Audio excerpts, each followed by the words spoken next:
BJP বাধা দিয়েছে যে এখানে মাটি ফালানোর জন্য, বিএসএফের মাধ্যমে জানিয়েছে সেটা।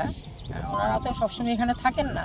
তো মানে এই সমস্যার সমাধান কবে হবে, বা মানে কবে থেকে এই যে কাজটা বন্ধ, কবে থেকে আবার শুরু হবে? তার জন্য তো এখানে দেখতে আসা, ওনাদের কাছে এই যে ফ্লাড কন্ট্রোল এক্সিকিউটিভ আছেন, উনিও বলছেন চিফ এক্সিকিউটিভ কাছে এটা জানাবেন। আশা করি ইমিডিয়েট হবে, কারণ বানটা তো মৌসুম টাইম, এটা তো দীর্ঘদিন অপেক্ষা করা মানুষের পক্ষেই শ্রেয় না।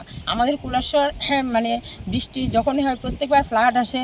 আমাদের যে এই সরকার কুলাশ্বরকে বাঁচানোর জন্য এত মানে চিন্তাধারা নিয়েছে, তার মধ্যে যদি আমরা পাবলিকরা বাধায় বা পাশের যে যে বাংলাদেশের বিডিআরের বাধায় যে এখানে কাজ বন্ধ, এটা তো মোটেই মানে মেনে নেওয়া যাবে না। তার জন্য আমরা অতি সত্বর এটা চেষ্টা করব যেভাবে আমাদের এই বাঁধের কাজ সুন্দরভাবে শেষ হয়, এবং সেটাও আমাদের লক্ষ্য রাখতে হবে যাতে এটা প্রপার কাজ হয়, সুন্দরভাবে হয়, মানুষকেও আমাদের বাঁচাতে হবে এবং কাজও ঠিক মতো হতে লাগবে। খাই